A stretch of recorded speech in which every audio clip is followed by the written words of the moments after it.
A beautiful place with its history, the people and the memories that gather here.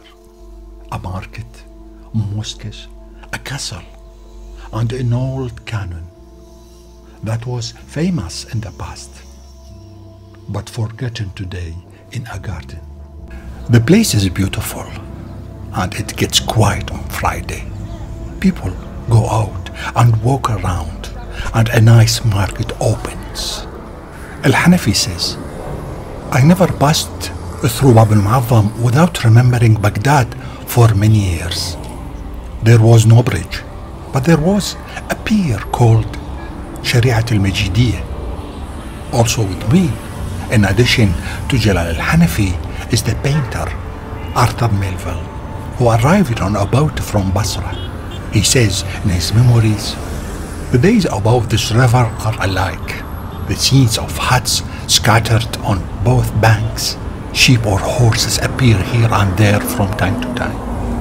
Babalmoathum or Bab al-Sultan, and before I entered the gate, which closed after sunset until dawn, there was a beautiful market in front of the gate. I could call it Babalmoathum Market. It was close to the Al-Majidiyah Pier, the current bridge.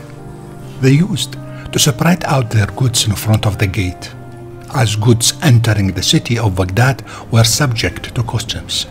On the other hand, they were authorized to sell outside the walls of the city of Baghdad. This is how this beautiful market is created, the free market in a way. The Baghdadis come to do their shopping and return to the city.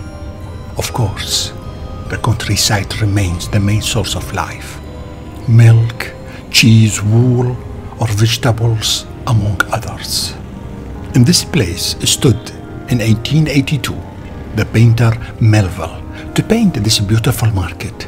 Through his paintings, we can discover the beautiful atmosphere in which people lived at that time, whether vegetables, textile, etc. We see the seller of vegetables, dairy products, baskets of fruit and vegetables placed on the ground, a woman carrying a basket on her head, carpet sellers. I also see the Baghdad wall, which is similar to the part of the wall remaining to this day. And I also see an old man leaning on his staff, and also a shady corner in which people were sitting, and the signature of the artist.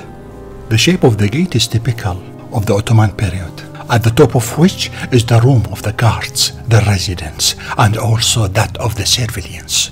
And this was the method of the Ottoman period. For example, in Taiz, Yemen, Bab Musa is still there, and it also follows the same method. It is even still used as a police station. Al-Hanafi said, whoever enters Baghdad would pass the Uzbek mosque on the right side, located at the entrance to the street. Al-Hanafi, who was the imam and preacher of this mosque, says that he spent the best days of his life there. Beside the mosque, there was a hospice for Uzbeks coming from Uzbekistan. But the mosque and its annexes were demolished, so it became like this V-net. On the left side was the Waqf Cafe, and next to it was Caravanserai Omar, a kind of hotel. People were sleeping there on mats without matlats. And the French traveler Flandin painted Uzbek mosque and admired it. And this painting refers to the aesthetic of the mosque and its door. His painting describes how people were gathering.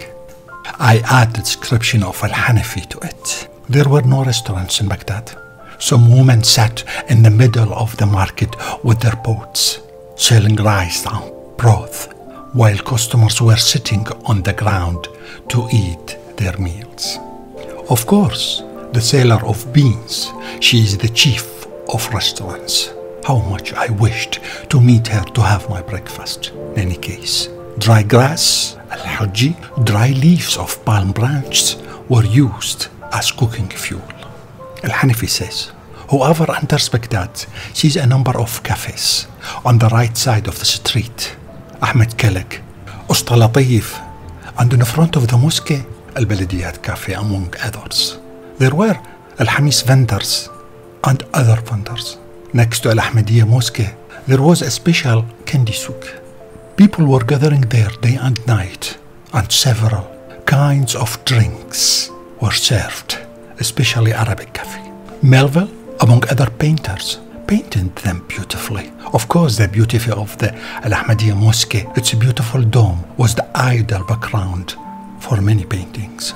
We noticed that the cafe had 5 or 6 rows of sofas. There is also nargile, and the beautiful mat was ideal for resting. The water cellar is familiar to me.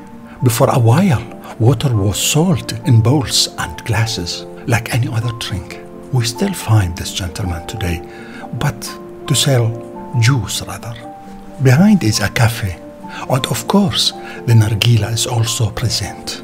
At that time there was no cigarettes, and tobacco was natural in a way and not chemical and harmful as it's today. This painting was probably painted in this place.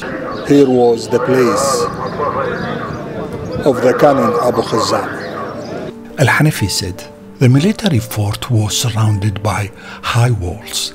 The fort had a gate that opened into Al-Maydan Square near Sayyid Baker's cafe, and we used to frequent it. In this place there were mosques, printing houses and shops.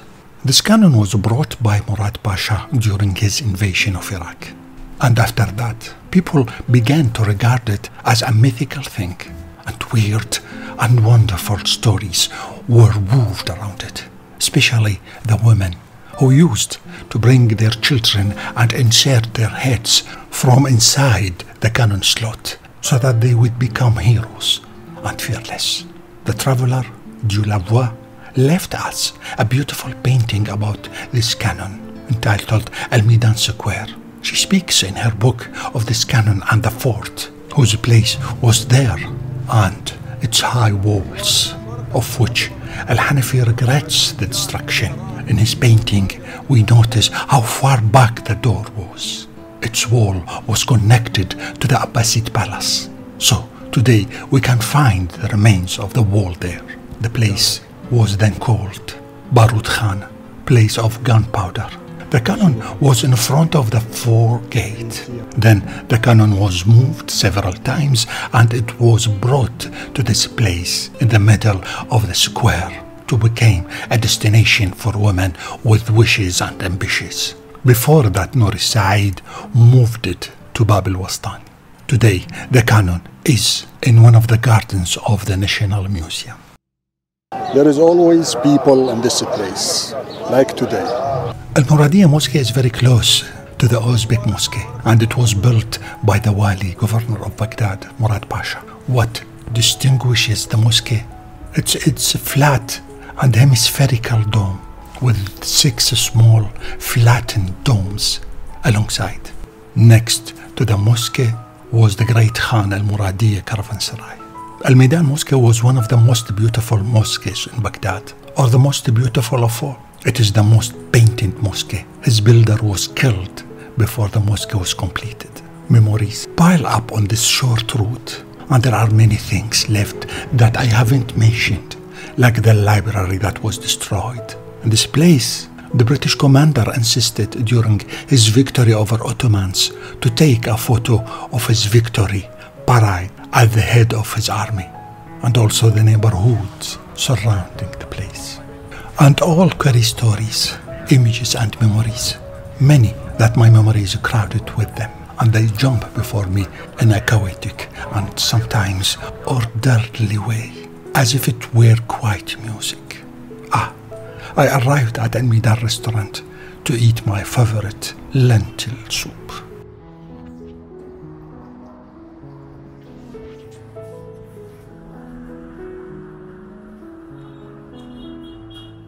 And like any beautiful visit, it ends with a fleeting smile and the drowsiness of the memories we have awakened and interacted with. And we return, leaving the place and its memories, its characteristics, and the wonderful people who lived there, and through whom we restore these beautiful old photos. Thanks.